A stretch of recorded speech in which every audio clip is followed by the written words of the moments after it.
Apologies for the lateness, everybody. I got stuck watching that Suicide Squad Kill the Justice League Insider Episode 2 video again, and I was taking pictures because I'm going to be analyzing that video again later.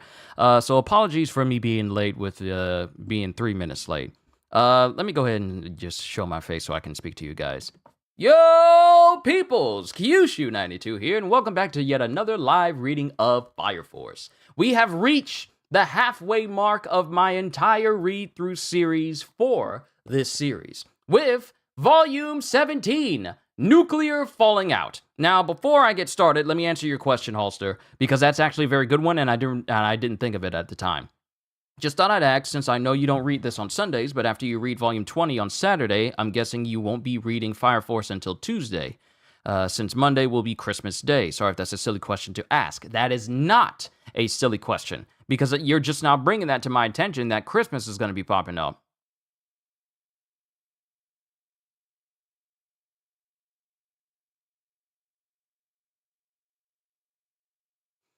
That's not a silly question.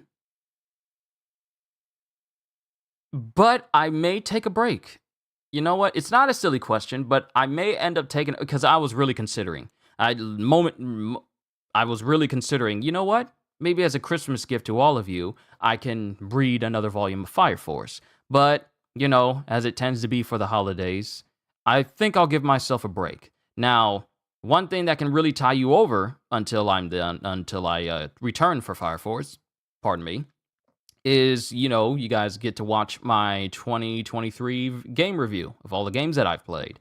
So I can't wait to show that video to all of you. This will be my first time doing video reviews for games, like, on this scale. So hopefully it's entertaining for all of you, as it was for me making it. But it's not a silly question. It's actually a very good question to ask, because I didn't really consider that. I'll probably more than likely take a break, and I probably won't read Fire Force on Monday, because that'll be Christmas Day. But we'll pick it back up on Tuesday. Yeah, we'll pick it back up on Tuesday. Also, Kurono's on the cover, and this is the halfway mark. Let's go. Look, I'm excited. We got new footage of Kobe.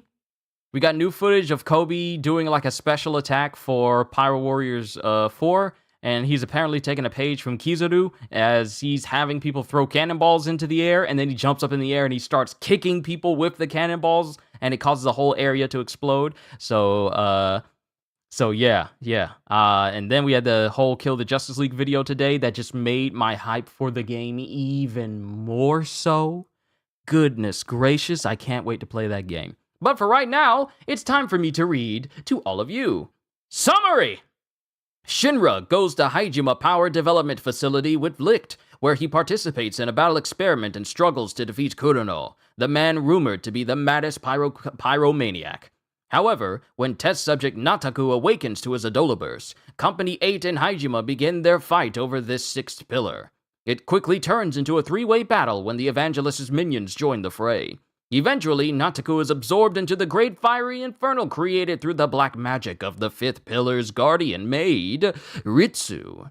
Shinra and Kurono join forces to get Nataku back, but then the unthinkable happens.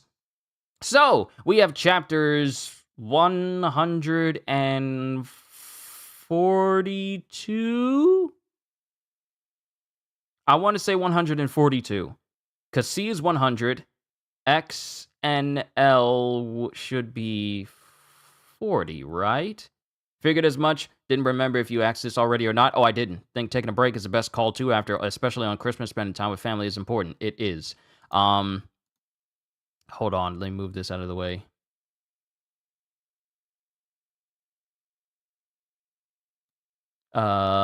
Let me just double check my Roman numerals. Y'all know I gotta double check my Roman numerals again. Yeah, it's 42. Okay, I was right. It's 42.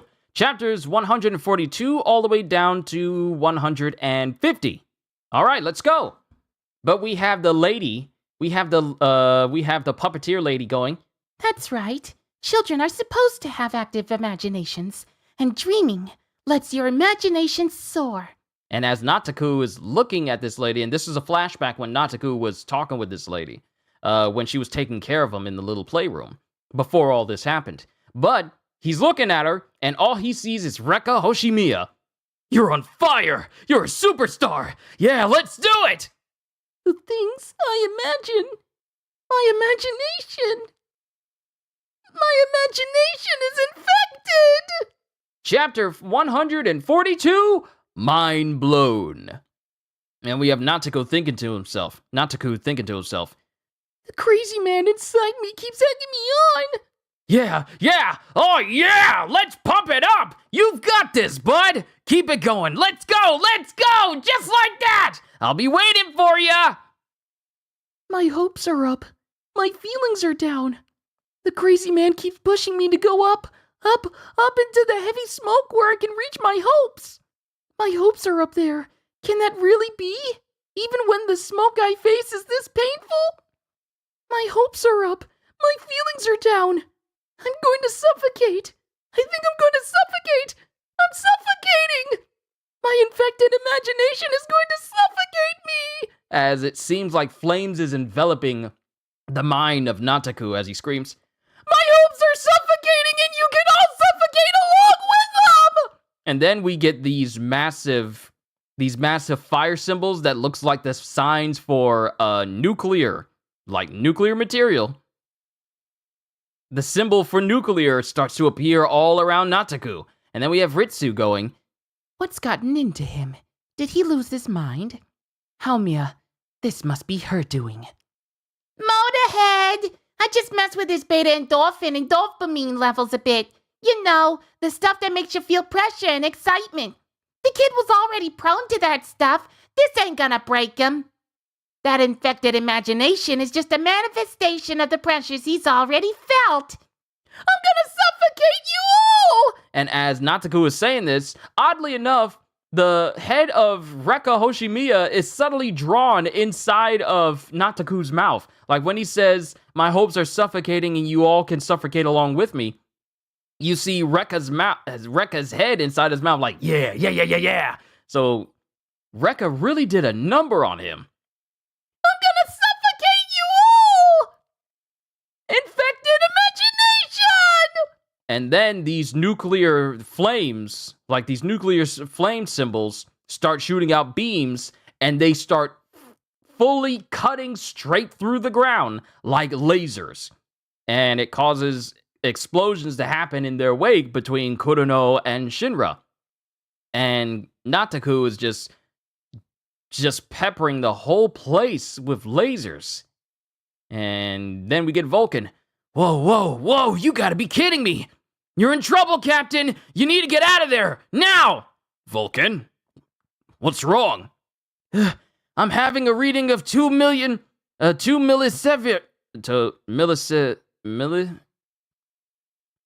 220 Rekka truly being the evil Shia LaBeouf right now. Yeah. What is this? Millisieverts. Hold on, let me type this up. We're going to learn words today.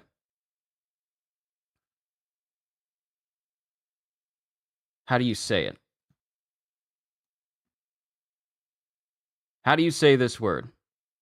How do you pronounce millisievert?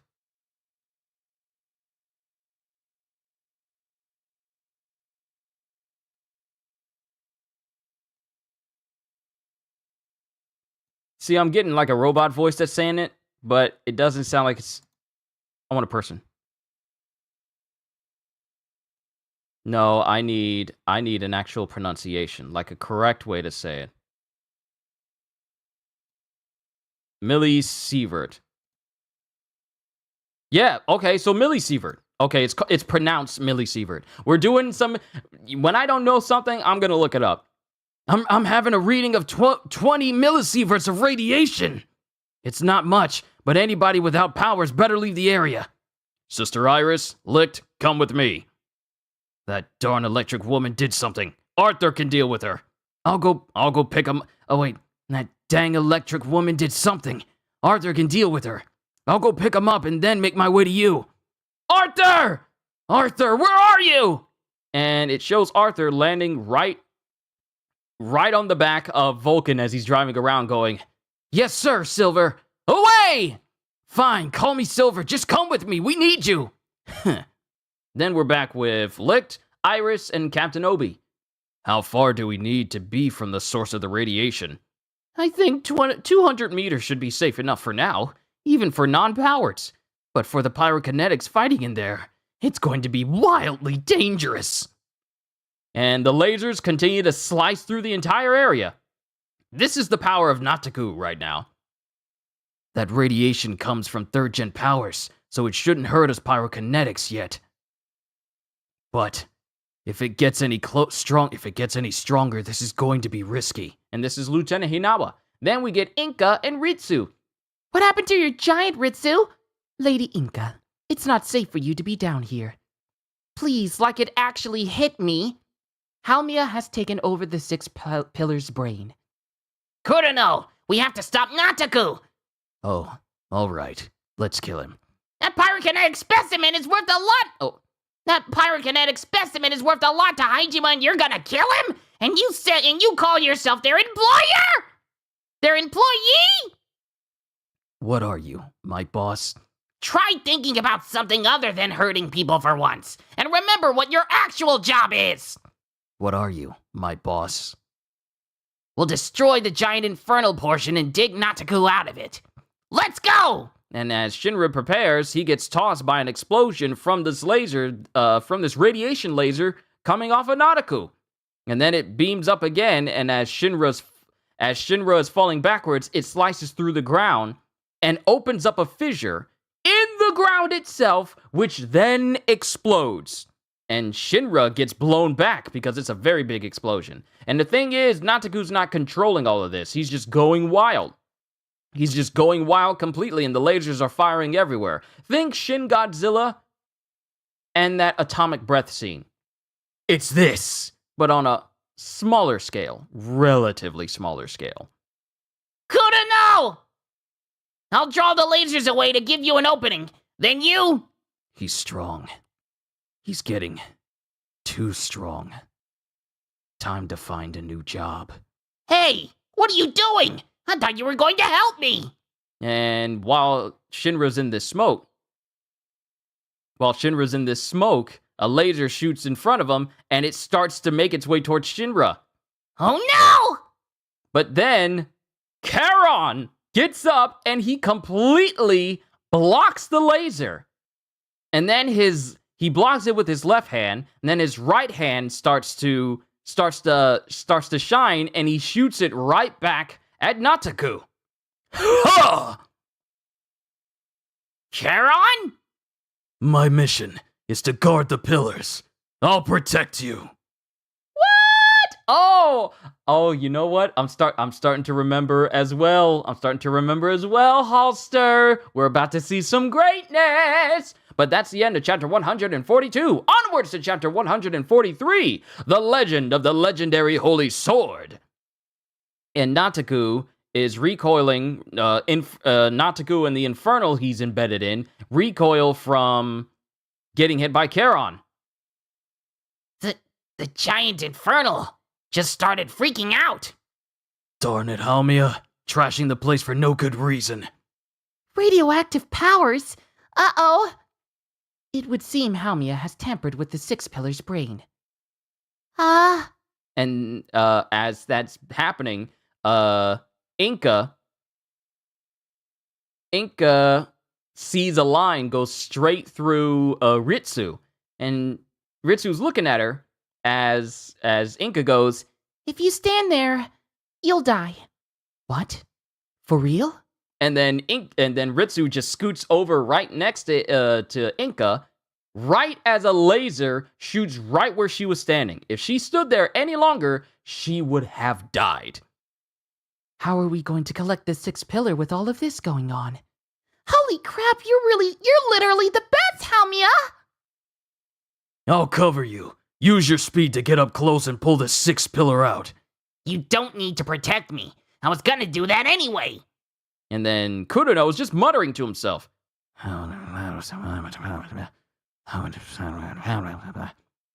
Why do men keep wasting their energy trying to get stronger when their minds are so immature?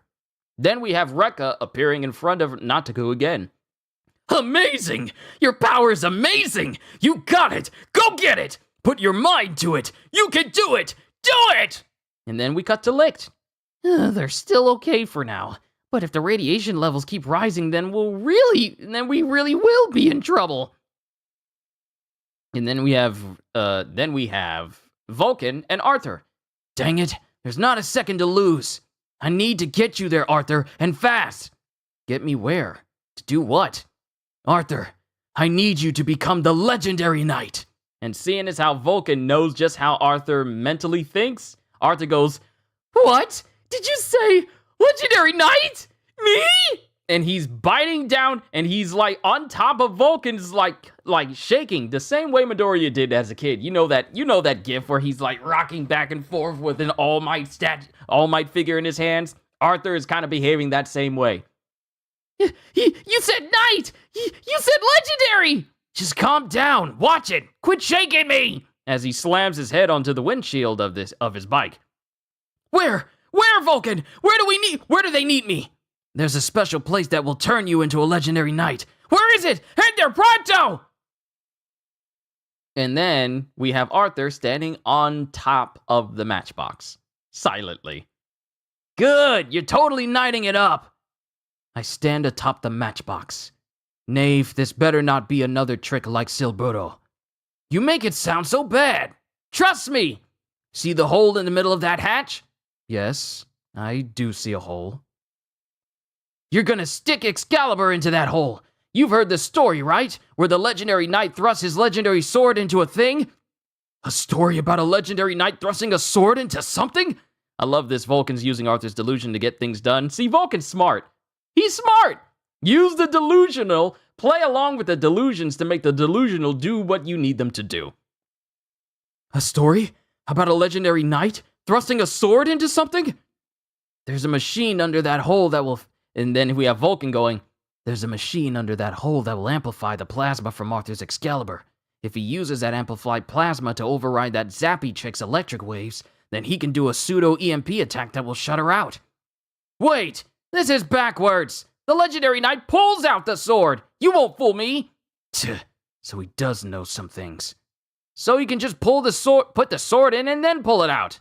Huh? Vulcan, what are you saying? Are you stupid? You're the stupid one! You have a legendary sword, Arthur, but you never pulled one out of anything. So you just have to pull your sword out, put your sword in the thing, and then pull it out. Are you just gonna let this opportunity pass? Oh, so is this like one of those stories where a trivial object that was already part of my life turns out to be a legendary weapon? Trivial? Where exactly does Excalibur currently rank in Arthur's mind? His brains and in-universe rules are unhinged. I don't understand. Yes, exactly! And this will make me a legendary knight? Yes! I see! Then I accept my mission!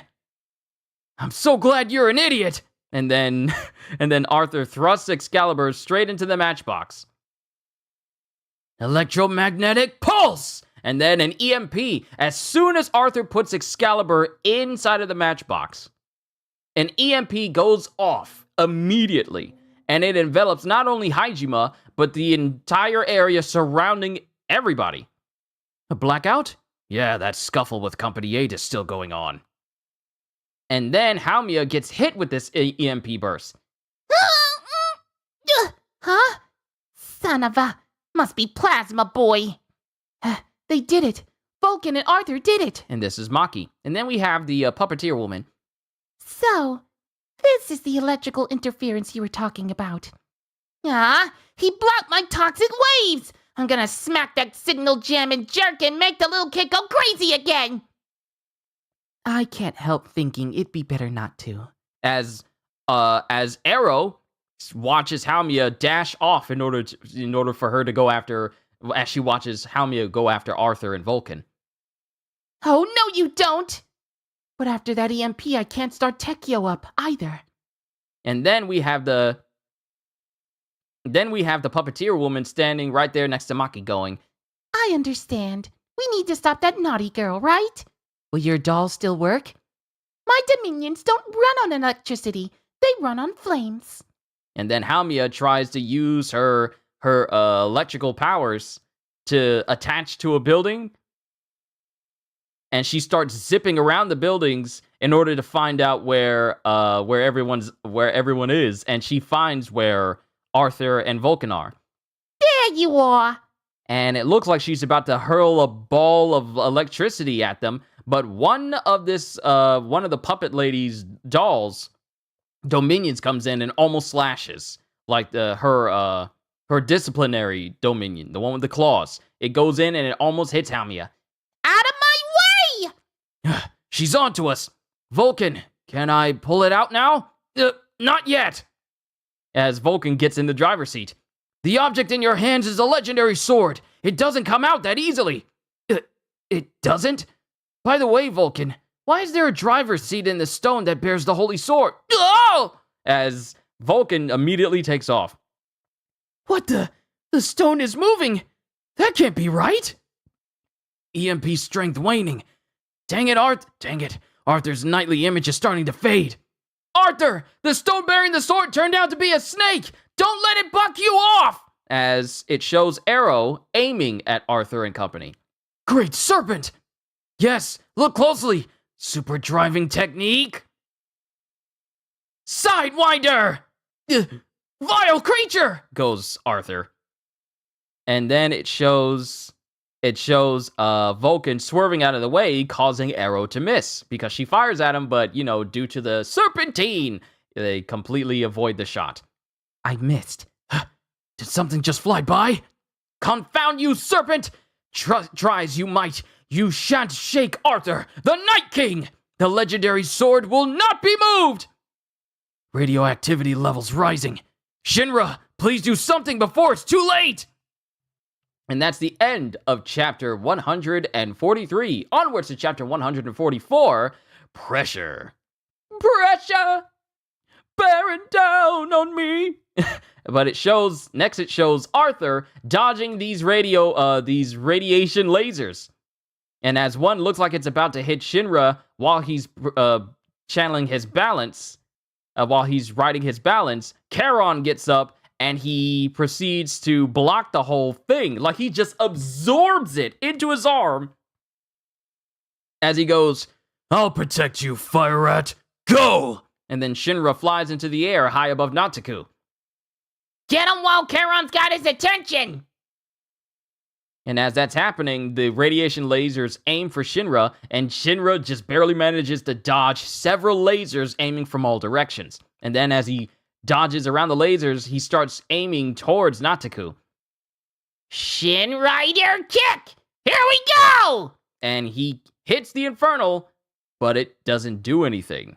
And he just bounces off. Darn, that thing is hard!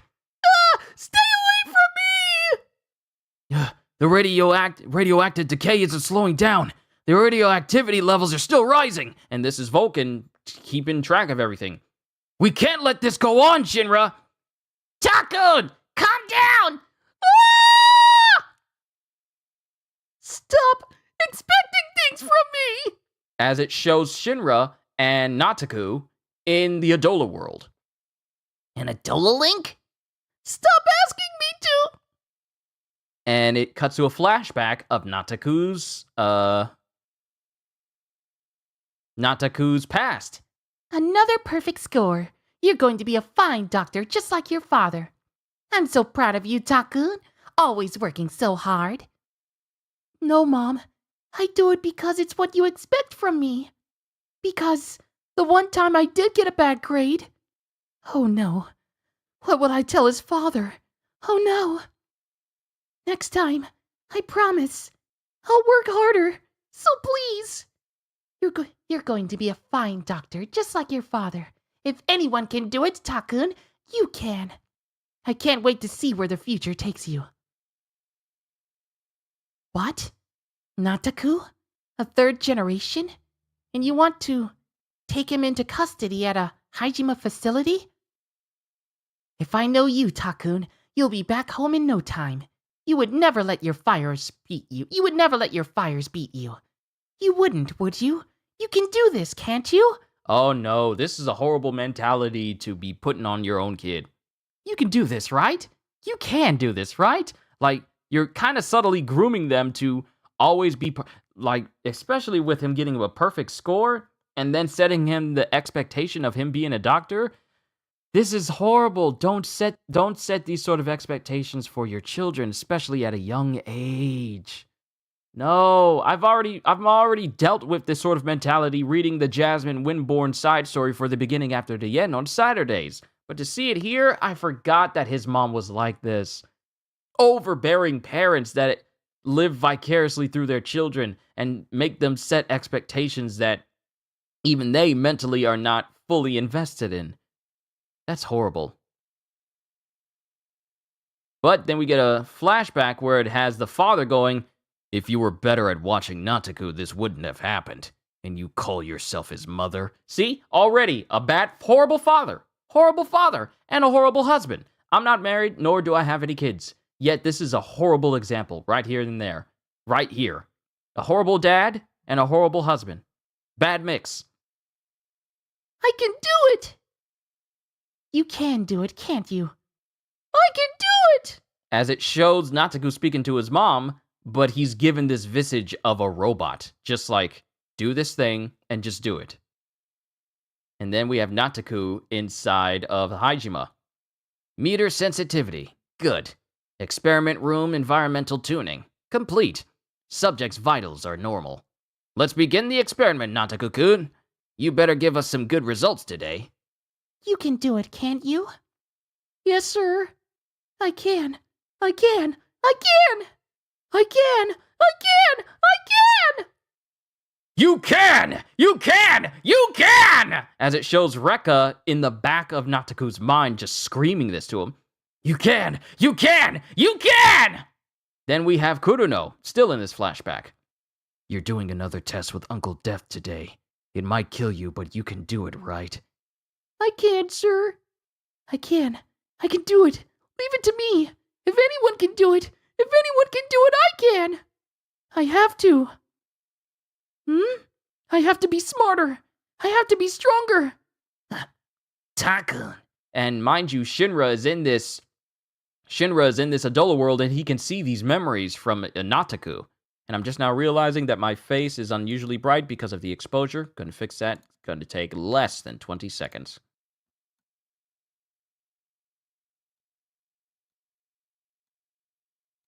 Back to it. Taku, calm down! Listen to me! What? What did you do? What was that feeling? Stop it! Don't look inside me! Also, this is irrelevant, but you've been reading some chapters later in the story, and I think I understand Tamaki's character a little better, I think. We'll get to that. I'll get to that point eventually.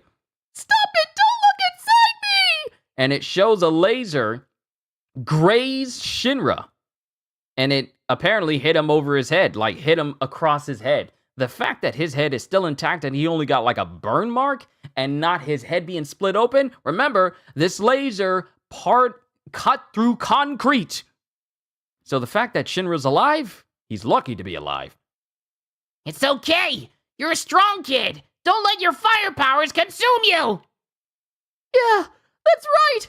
I'm gonna do it! If anybody can do it, I can! As he starts creating flames above him into a gigantic nuclear laser symbol. Mind you, we've seen shorter and smaller ones. This one is even larger. I can even blow this whole town to bits! Don't! And the laser starts to charge up, with Vulcan going, "The radioactivity levels just jumped. You're in danger! Get out of there now!" Oh, come on. Is this for real? That is an insane amount of energy. No joke. And this is Charon saying this. Then we have Inka watching this whole thing. What? I just had... And she's standing in this black void. And then she goes, What? I just had a premonition. That kid could make a crater 500 kilometers wide! We would never get away in time. We would never get away in time. And this is Ritsu saying it. And then it has, then we have Nataku. I can do it! I will do it! You stupid idiot! And then Nataku fires this gigantic laser. This gigantic laser. And that's the end of chapter 144. Onwards to chapter 145. And we have Nataku firing the laser with Inka going, If that heat ray hits the ground, it can make a crater 500 kilometers wide. There's nowhere to run anymore. He shot a radioactive beam. It's no good. My mind is totally blank. There's nothing I can do. Chapter 145, The Body as Shield. And then we have Obi and Licht. What's that light? Sister, you need to get back. And then Licht is trying to, I wouldn't say look around the corner, but he's like, no, that won't help. It doesn't matter where you go anymore.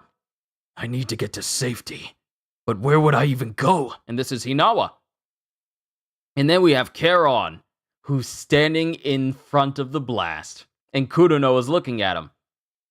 I am a guardian! I can do this! I have the power! I can blow this town to bits! I can do anything! And then as the laser shoots past Shinra while he's airborne, we have Charon, who stands there with arms open wide. I am a guardian! Charon! And he puts both of his hands forward. Haumia and Inka and Shinra and Nataku. We can't lose any of them. Don't tell me he's... Behold! The energy reflecting powers of Charon the Reflector! And he holds his arms out, and he just takes hold of the entire nuclear blast. And he's doing his best to hold on to it. And the whole area underneath Charon craters, because that's how much force he's resisting. And he's doing this, and even his bandana, which has always been covering his eyes, part of it tears where you can see his eye underneath, and his eye is lit up. And then we have Ritsu and Haumia watching on. I knew this was gonna be fun! And then it shows Haumia just going, Whoa. Maybe I overdid it just a little. Pillars and their guardians are supposed to be a set, right? Good luck cleaning up my mess, Charon! and next thing we see is Charon resisting this, trying to hold back this blast as much as possible, as more and more of his clothes continue to get torn off because of the overwhelming heat and pressure and radiation. Then we get a flashback of Charon. Come on, Haumia, please, listen to me once in a while. Shut up! You're so annoying! And this is when Haumia was much younger. And he's reading a book called How to Raise Good Kids. And dang it, Charon, you know I can see everything in your head. As Haumia kicks him in the midsection. Oh! Stop thinking about me all the freaking time! Darn. My life's flashing before my eyes. I can't believe I'm thinking about Haumia now of all times. I must be a really dedicated guardian. That's exactly why! As he stamps his feet and he stamps his feet and stops sliding backwards. That's exactly why. No matter what, I'm gonna guard the crap out of these pillars! As he starts pushing the blast up onto his shoulder. Like this man is flexing hard with pushing this blast back. And we see the shocked face of Shinra, Ritsu, Hinawa. Kudono's face is pretty much regular. His face is pretty much regular, and then we see Inka's face as he takes this whole blast and reflects it right above him and sends the blast shooting up into the sky. This man deflected a gigantic nuclear radioactive laser and shot it back into the sky. And Shinra barely has enough time to get out of the way because it's that big of a blast. You're kidding me. He bounced it back. And then it shows Charon laying in a crater with his hand still raised. Then we see the blast flying into the air, high above the clouds, parting the clouds as it goes all the way up to the moon. It went to the moon? But how could anyone? Stop the sixth pillar for me. I can't move. And then it shows Nataku, who's breathing heavily after letting off a blast, and the only person still fully standing is Kudono. And he's looking. That was close. Very close. You almost evaporated all the weak people in the city. You almost took what's mine. I'm going to have to put in a request for some bonus pay. I'm gonna do this, Kudono-san! I have to do it! And Kudono starts to take the bandages off of his Tephrocyte arm. And in an instant, all we see is Haumia. It's not Haumia, but Kudono take a long smoke solidified sword and slice off an entire arm of the giant infernal that Nataku is stuck in. Remember, nothing anyone else has been able to do anything major to this infernal. Charon managed to knock it backwards, but nothing super permanent such as cutting off an entire arm as Kudono has done. And then he lands on the ground with his burning, smoking katana in hand. My arm! Kudono! No, I don't want you stronger. And that's the end of chapter 145. Onwards to chapter 146.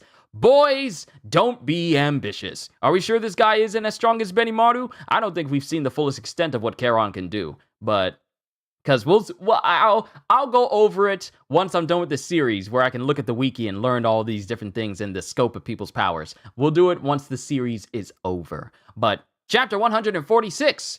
Boys, don't be ambitious. And we see Kudono, and mind you, the katana he's wielding, it's about as long as the Masamune that Sephiroth uses. It's that long. It's a long blade. I'm disappointed in you, Nataku. You failed me. Please don't say that! I can do it! As Kudono launches at him and proceeds to slash Nataku and the Infernal through the midsection. He slashes the Infernal. Not Nataku himself, but just the Infernal. I can beat you too! Really! It'll be easy! I can do it! You'll see!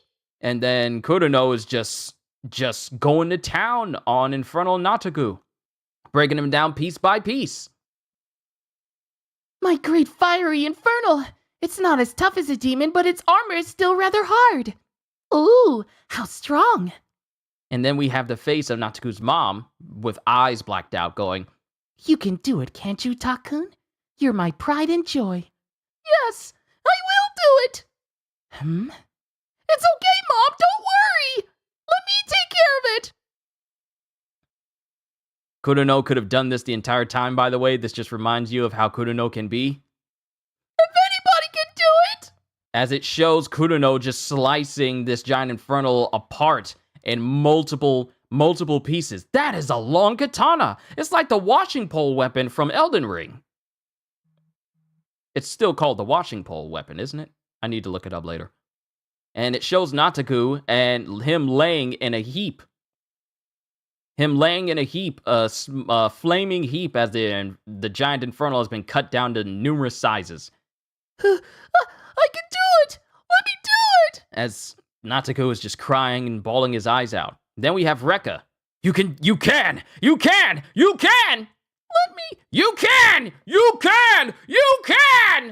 And then it shows Nataku as he grits his teeth and he gets like a mad look, but then Kudono walks up and just slices more pieces off of it. I have to do this! I have to! Or Mom! I will do it! Kudono, stop! As it shows Kudono grabbing Nataku and breaking him out completely from what remains of the giant infernal. And he's holding Nataku by the neck.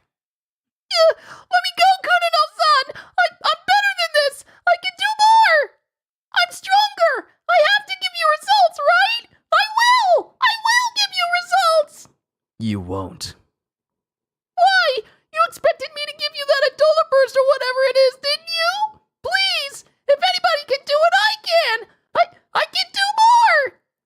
done enough. Why are you saying that?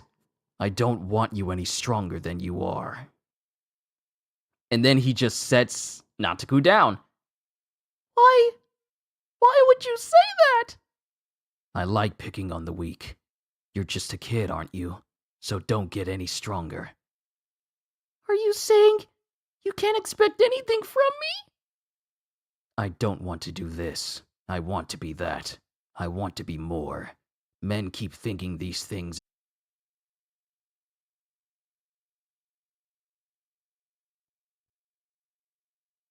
Yep, I saw it. I need to dial it back. I need to dial it back because it disconnected.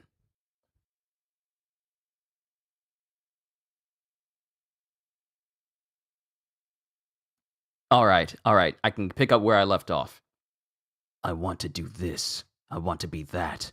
I want to be more. Men keep thinking these things and it keeps making them stronger. What's the rush? Right now, you need to treasure the weakness you have. The weakness that makes me want to destroy you. It's a very precious, fleeting thing. So do me a favor and stay weak. Nobody has ever said anything like that to me before. My mom and my dad both expect way too much from me. Then they say if anybody can do it, you can. And if I can't, they look so disappointed. I'm so scared of letting them down. There's a crazy man inside me egging me on, ignoring how I feel. You're still a kid. So, it's okay if I'm weak? Yes, weak enough to make me want to torment you. Thank you. Thank you, sir. As Nataku bows his head, and Kurono just puts his foot on top of him in a weird sort of accepting type of way. Then we have Vulcan with a beep beep coming in. The radioactivity levels are going down. Kurono stopped him. Then we have Charon getting up. Sometimes, if a relationship seems odd to 99% of the population, it turns out to be just right for that other 1%. I guess that makes him the Six Pillars Guardian. Let's pull out. We'll leave the Sixth Pillar with Hajime for now. I'm beat. And this is Charon saying this as he's talking to both Ritsu and Inka. And Inka's looking at Nataku as she thinks in her mind, Yes, stay there for now. I see it. I see your future. as she's giving him weird eyes. And then fire envelops both Ritsu, Inka, and Charon. And then as this fire dissipates, they're gone. And this surprises Shinra. Then the matchbox pulls up with Vulcan going, They left? and thus the battle at Hajime between Hajime and Company 8 and the White Robe Goons came to an end. Oh wait, this is Shinra saying this. And thus, the battle at Hajime between Hajime and Company 8 and the White Robe Goons came to an end. There was a total of 32 casualties. The official story given to the public was that there was an accident during an Adola burst experiment. There's a giant crater on the moon now, but the people of Earth had already suffered the catastrophic damage of the Great Cataclysm, so nobody made a big deal about it. Charon, deflecting that blast from Nataku, left a gigantic crater on the moon that you can see from the Earth. He left a gigantic crater on the moon that you can see from the Earth. That's how big that blast was. And if the crater's big enough for you to see from the Earth, it means that not only would the entire town have been evaporated, but more than likely the entire Tokyo Empire. Everyone would have died. The entirety of Tokyo probably would have been wiped off the map. The children are still being kept at Hajime Industries laboratory. Company 8 urged Hajime to stop the extreme attempts to create Adola bursts, but it was Kurono who stopped Nataku. All I did was watch. Helpless.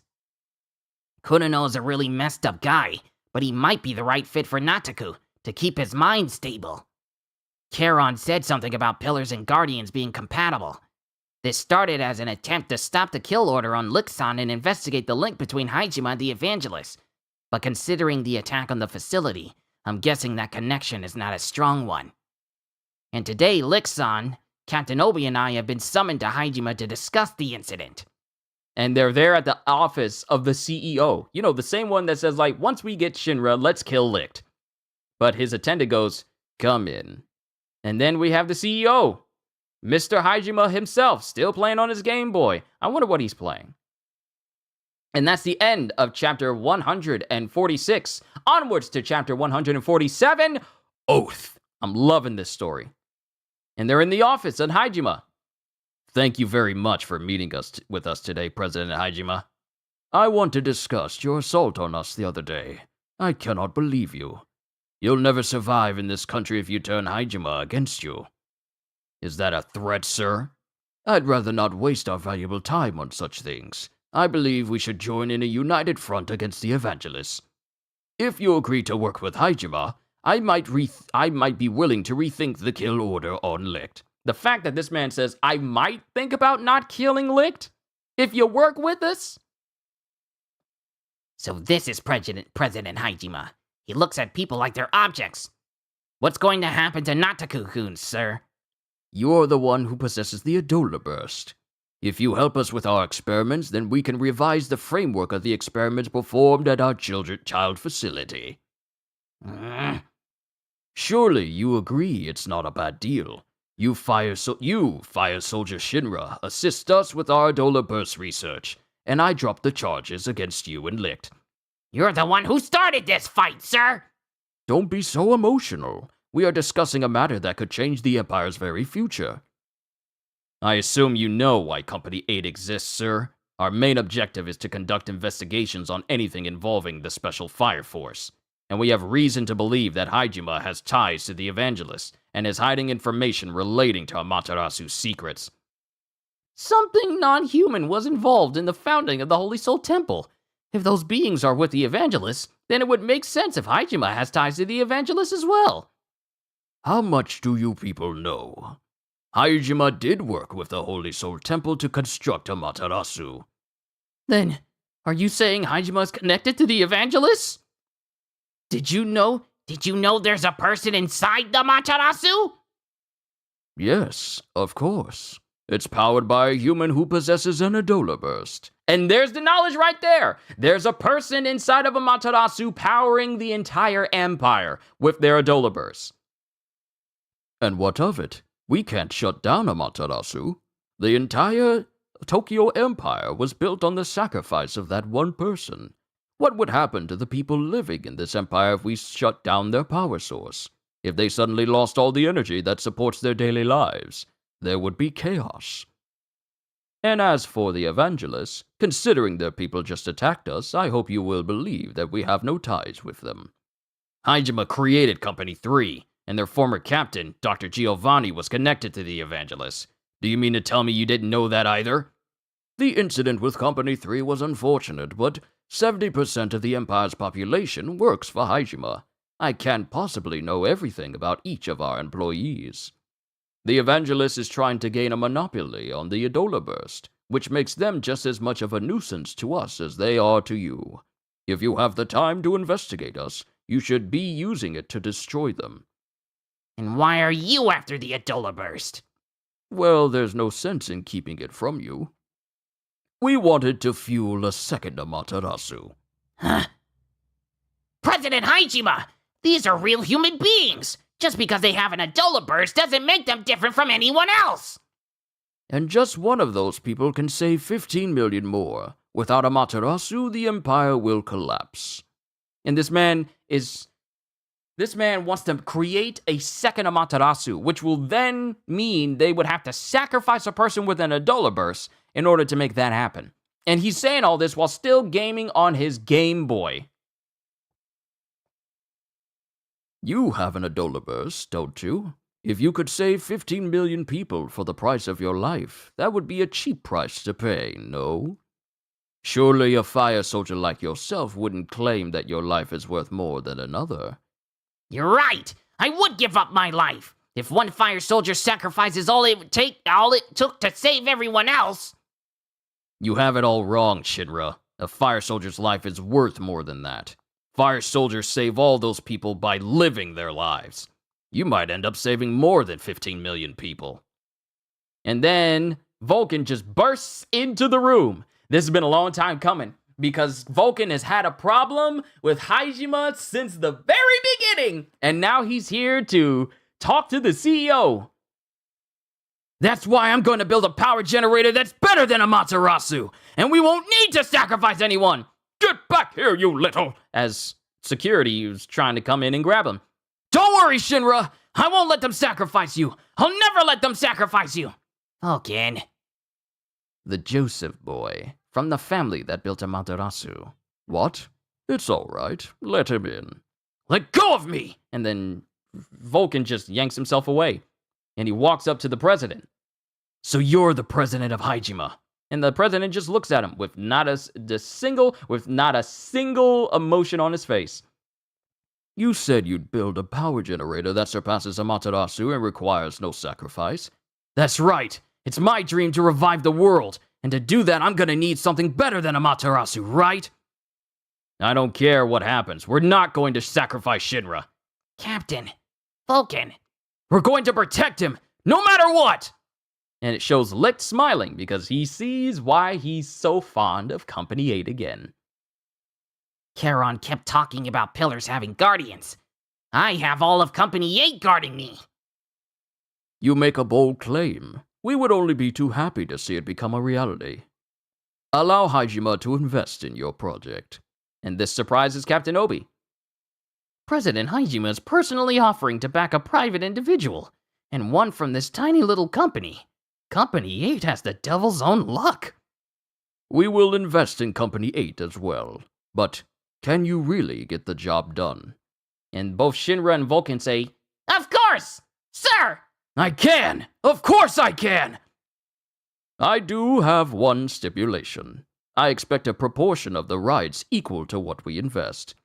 If you provide the resources, I don't care about rights, just as long as I can revive the world. That settles it.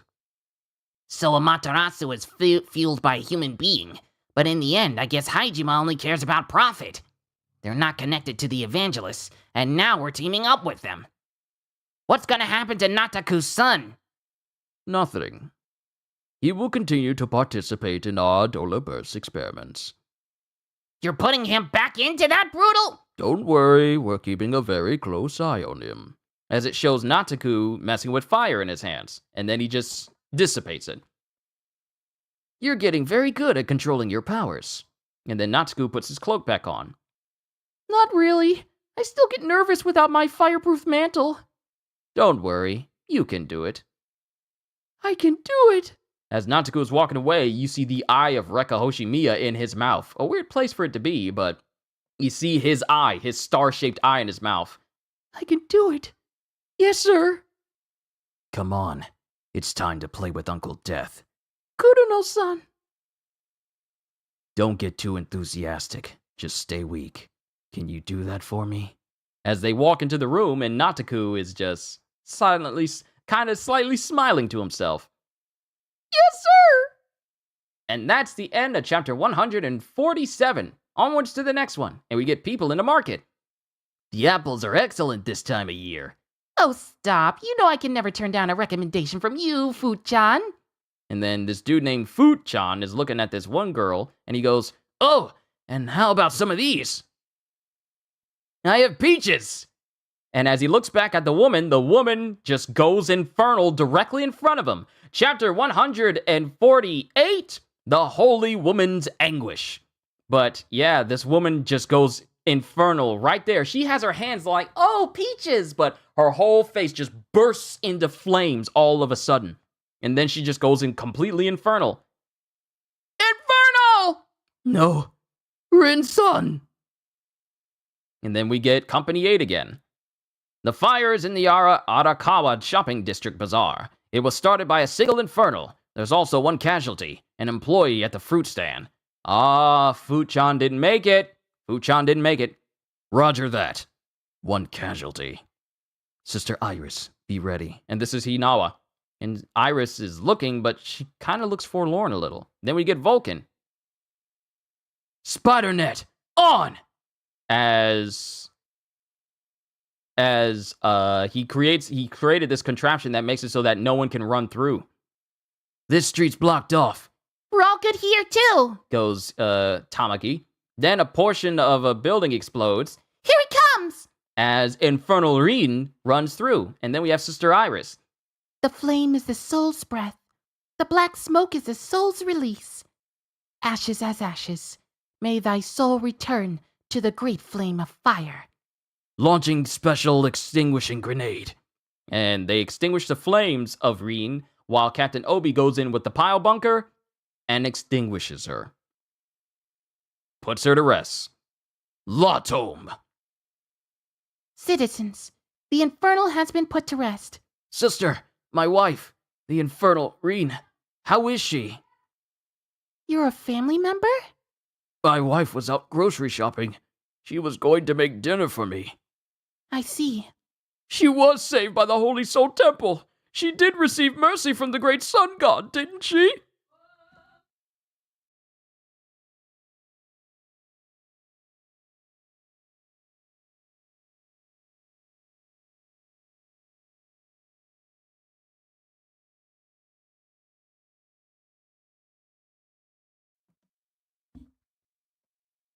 And Iris looks at this man and goes, Yes, your wife returned peacefully to the Lord.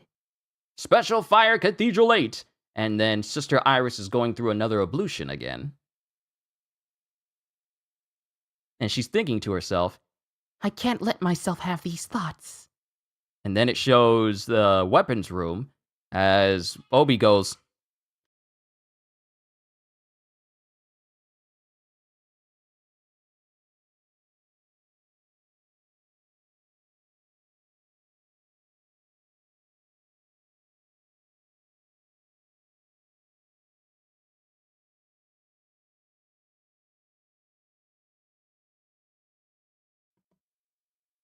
but we cut to the weapons room with Captain Obi.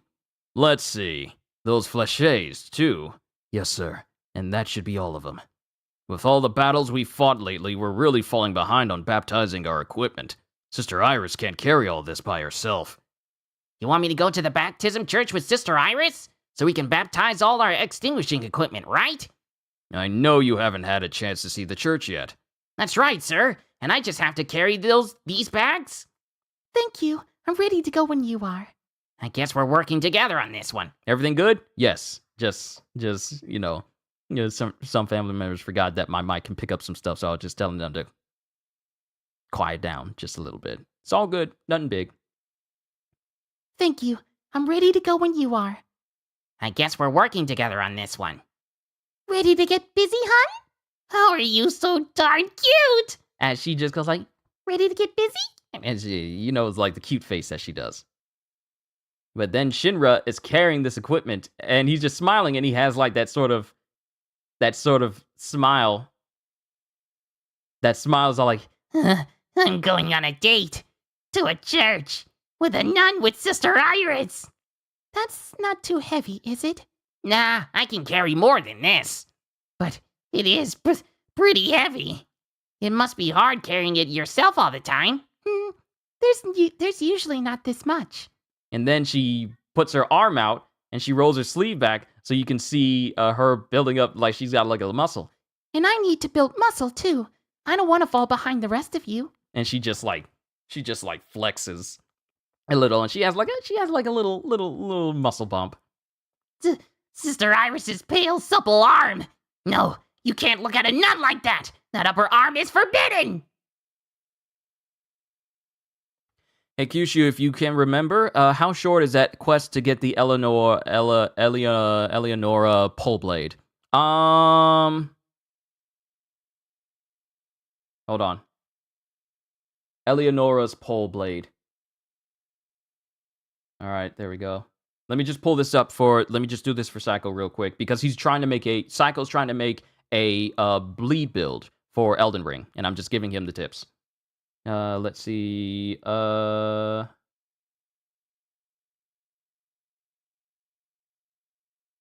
Obtained by defeating Eleonora, Violent Bloody Finger at the Second Church of America. You do not need to complete Bloody Finger Hunter Yoda's quest line to obtain this weapon. So all you really have to do is you need to get to the Second Church of America, which is in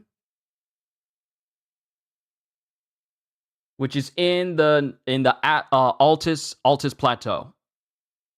I'll send the link for where this location is so that when you get that far into Elden Ring Psycho, you can make your way to that location, and I'll mark it for you. I'll take the picture. I'll put the picture on there for you so you can see where you need to go. But you just need to get to the Altus Plateau. And that requires that you go as far as getting into the Leyendell itself. So it's pretty far. You got to progress pretty far. It's not end game, but it's getting close to it. But I'll put the info in there for you. No, you can't look at a nun like that. That upper arm is forbidden. The Forbidden Gun Show Cobra! And she's doing that same flex that the men did for that calendar that they did before. Tokyo Empire Chuo Ward Central Cathedral. Tokyo Empire Chuo Ward Central Cathedral, aka the Baptism Church. This is it. Sweet, thanks. No problem, Psycho. I got your back. When it comes to Elden Ring, all you got to do is ask. I knows things. This is it. We made it. The baptistry is through here, so you can just leave the bags there. All right. Actually, there's water actually flowing inside the church. And they're walking into this place, and it looks like a place straight out of Elden Ring. Can I be honest?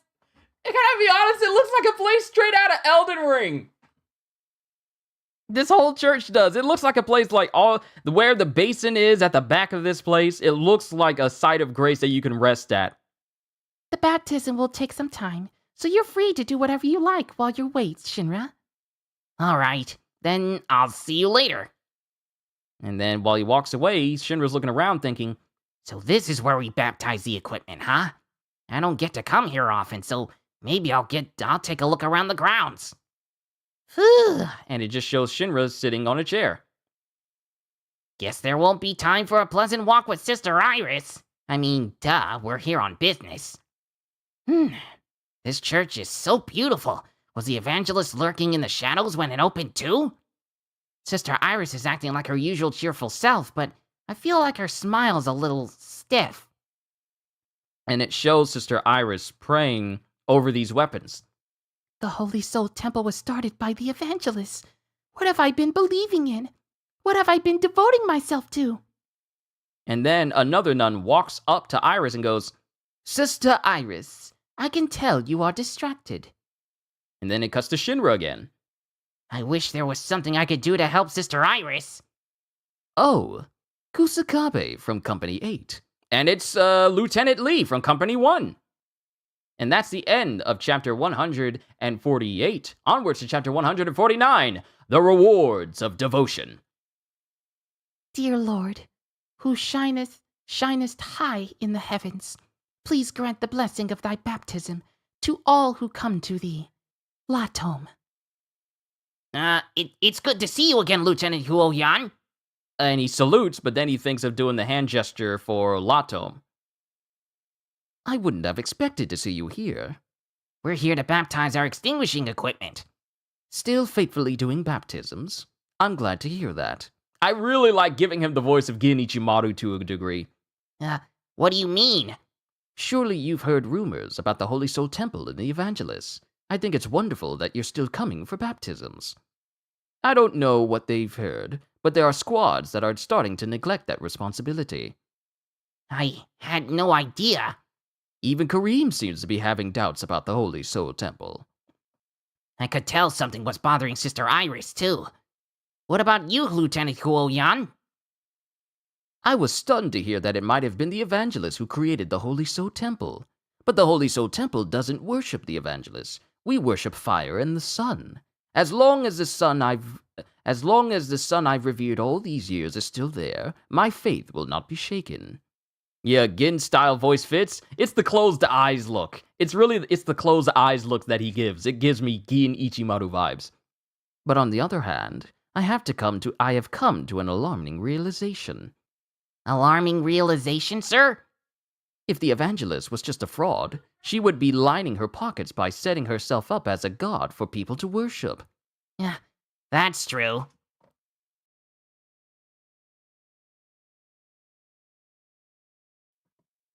Food's apparently ready. Perfect timing. If the evangelist was just a fraud, she would be lining her pockets by setting herself up as a god for people to worship. That's true. But instead, she's hiding in the shadows, not letting people know she exists. That lends some credence to the claim that they're plotting to destroy the world. Are you saying it's dangerous to keep the faith? Still, people need something to believe in. They need faith. Without something to believe in, people fall apart. And as he says this, Shinra focuses on the arm that Lieutenant Lee lost while he saved Kareem. Lieutenant Huoyan, is that why you didn't hesitate to help Lieutenant Kareem? Because you have faith? And he kind of glances at his arm and smiles back at Shinra, going, I would say, yes. I believe in Kareem like I believe in the Holy Soul Temple, and it hurts to lose something or someone you believe in. If you have the power to believe, it can help you save your friends. If you have the power to believe, it can help you save your friends. That's what Lieutenant Huoyan told me before he walked away. The power to believe, huh? If you lose what you believe in. Is that why Company 7 is so strong? Because their hearts are so unshakable? And then we have Sister Iris. Thank you for waiting. I'm sorry. I was getting scolded for not fully focusing on my prayers. Oh no, it's fine. Sister Iris had such strong faith. Thanks for doing this. I'll go get the bags. Oh, I was hoping to stop by somewhere first. The captain has given us time. Huh? And then we stop at what looks to be like a cemetery. The Holy Soul Cemetery. This is where the church's clergy are buried. Wow. So what are we here for? I always stop by here when I come to do baptisms, to visit the graves of the nuns from the convent where I grew up. They're further back. Let's go. All right. And then they walk into an area where there's a whole bunch of sunflowers just planted in like this circular section. I didn't expect to see such beautiful sunflowers in a cemetery. Because sunflowers always face the sun. Since the dead are on their way back to the sun, we plant sunflowers in cemeteries to make sure they don't lose their way. I didn't realize sunflowers had that kind of significance in a Holy Soul Temple. And then they make their way to what looks to be like a big tomb. Like a big tomb that leads down into an area. I've never been down in one of these areas before, but I've been in them in tons of games. This way. Will you pray with me? As she opens the door and she starts to get, and she gets bothered because there's a whole bunch of things just inside this shrine. And there's one that says sign revolution, sign rest in peace, sign neo future. And it's all filled with flowers and glitz and glamour and all sorts of different things. It's awfully flashy in here, isn't it? Hibana-ne-san did this. How are they supposed to rest in peace? Captain Hibana? The flowers look fresh. Believe it or not, she really did love everyone at the convent. She seems to come here pretty regularly, although she does go a little overboard. I can tell she cares. I brought a broom, but it looks like she already cleaned up. How are you all doing? Make sure not to eat too much. Sister Clematis and Sister Sakura, make sure to get to bed on time sometimes. I'll visit before Ne-san decorates again next time. I wanted to make sure I read that right. Then time passes. Thank you. You didn't have to water the flowers. I'm just glad I could help. You seem to have something on your mind lately. Is it anything I can help with? Is it about the evangelist? Was it that obvious? I'll have to work on that. You are pretty obvious, Sister Iris. Always going straight for what you want when you push Vulcan's buttons. Oh, but I think that sincerity is a good thing. It makes everyone's day brighter. But it's not good I couldn't even focus on the baptism today. What do you think about the Holy Soul Temple, Shinra? What do you think about me and the people who believe in it? What do I think about you? And then someone screams. Reverend! What happened? A scream came from over there. As the reverend, because there were two other people praying in the cemetery, and it was a reverend and a nun. And the reverend has gone infernal. An infernal! It's the priest. He just... Are you hurt? Why? He's always offering up prayers. Why would he? What are we even praying for? Please stand back. I'm going to put him to rest. What do I think about Sister Iris? Isn't it obvious? As he rolls up his pants and he prepares to fight this reverend. And that's the end of chapter 149. Onwards to chapter 150. And that'll be the final reading, and so I can go downstairs and eat some lunch. Chapter 150, Sunflower! And it cuts to the cemetery, and it cuts to the infernal priest. Reverend, why? And then Iris looks as Shinra's preparing, and then Shinra goes, Sister Iris, start the prayer, please. Right away. The flame is the soul's breath. The black smoke is the soul's release. Ashes as ashes. May thy soul... And then Shinra prepares fire, and he goes right over to the priest. Return to the great flame of fire! And he kicks straight through the priest and puts him to rest, much to the horror of the nun that was just with him. Latome. Why? Reverend. He offered up his prayers to God every day. So why? Sister, does God have no mercy? And then Shinra's looking, and so is Iris.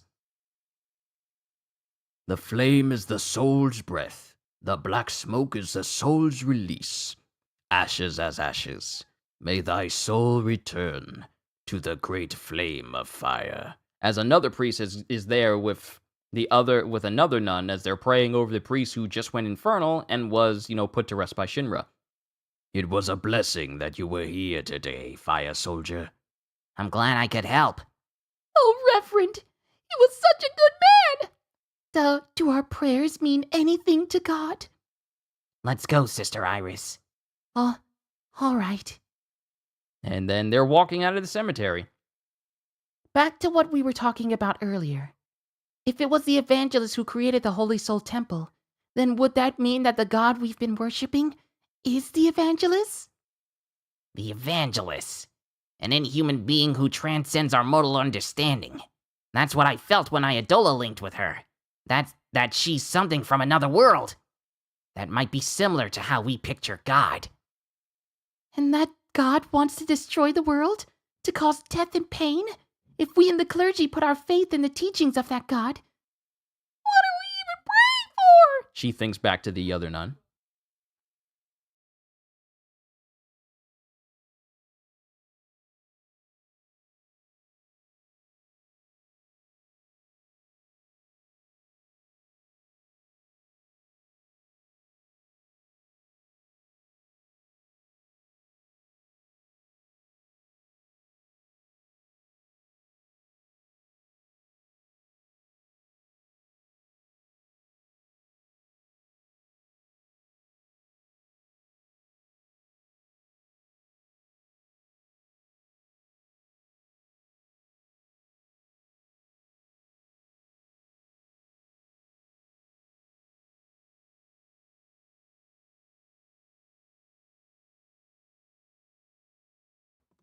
Family brought food up to me. It's nice and hot. We're almost done with this chapter. I'll say what I need to say so that way I can eat. Let's continue on. We're almost done, everybody. If I get through this quickly enough, I'll still be able to eat with the food that's hot. And that God wants to destroy the world? To cause death and pain? If we in the clergy put our faith in the teachings of that God, then we're helping to guide people to their deaths. No, you're not. I'm the one who kills them. No, you're releasing them from the pain of the flames. All I can do is put them to rest. All I can do is put them to rest. I know that. But I still have this throbbing in my feet, and this uneasy feeling in my chest. Captain Obi once told me, the scariest thing in this line of work is to get used to it. Even when I wished I could get just a little bit used to it, I couldn't. That is exactly why we fire soldiers need you, Sister Iris. I ran into Lieutenant Huo Yan earlier. He says that we're supposed to be praying to the sun, and we know the sun exists. Our faith has nothing to do with the evangelists. That's true. So keep your chin up, Sister Iris. As they stand in front of this short field of flowers, this short mound of sunflowers. You're always facing the sun. You're always facing the light, and that's what helps us keep fighting. You're like Company 8 Sunflower. I'm Company 8's sunflower? But I'm an iris. I'm sorry. No, thank you for saying it. It really helps me feel better. But sister, this doesn't mean you need to push yourself. I won't. I'll be fine. And then they go back to the baptism church with another nun going, Are you from Company 8? Here are your things. Thank you very much. And he puts them both on his shoulders, preparing to carry them. And then it shows Iris praying, and then the same lady looking at Iris beforehand going, That was a beautiful prayer you just offered. Thank you very much. Should I carry one of those? No, heavy lifting is fire soldier work. I'm fine. I could even carry you, Sister Iris. What? You couldn't. No, I totally could. Come on, don't be shy. But I'm pretty heavy. I'm telling you, I can handle it. Well, here we go. and Iris gets on Shinra's back. Yeah, I can handle this. Yeah! Woo! Shinra! Is this a good idea? This is nothing compared to the captain's bunker gear. Shinra-san, the next time anything is bothering me, I'll come straight to you for advice. Okay, I'll be glad to help. And then he looks back and he thinks back to the first pillar, how the first pillar was on his back. I promise. Then we cut to another location, a dark hallway that's only lit by flames on the side. Is it finished? At last, the time has come. Is the training complete? Next time, we will destroy Company 8, as it zooms in on Yona. Assault, the bloody fire blast, sets off. To be continued in Volume 18. We got a short translation notes. I'll say my piece, and then I'll bid you all adieu for today. Translation notes. Boys, don't be ambitious, page 87. This is a reference to a motto known all across Japan, which states, boys, be ambitious. These words are attributed to William S. Clark, the founder of the Sapporo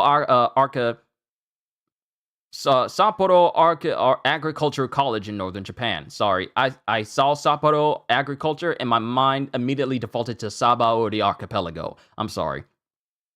The founder of the Sapporo Agricultural College in northern Japan. Legend has it, this was his parting advice as he left the school on horseback, and his words have lived on as a motto of encouragement in following one's goals and dreams. The sort of thing that leads people to become stronger. Okashimo, page 127. A Japanese mnemonic for emergency safety drills, most commonly taught in schools during fire drills. Each letter represents a directive. Don't push, don't run, don't chat, don't turn back. Ready to get busy, hun? Page 137. Perhaps in an attempt to mimic the Asakusa speak so popular among Company 8, Iris here uses something called Kurua Kotoba from the Edo period, meaning red light district words. And that, ladies and gentlemen, is the end of the translation notes of Volume 17 and the end of Volume 17. We are now in the final 17. We are about to begin the final 17 volumes of this series and the final days of this series as well. I just want to say thank you, everyone, for enjoying this entire series with me. We're getting closer and closer to past where the anime stopped and entering into fresh new territory, and I cannot wait for it. But it's time for me to eat. So for everyone right here, right now, Hope you all enjoyed. Can't wait to see you all in my next video. Like, comment, subscribe, even become a member, because I am always looking forward to entertaining you. So have a fantastic day. And once again, as always, later, peoples!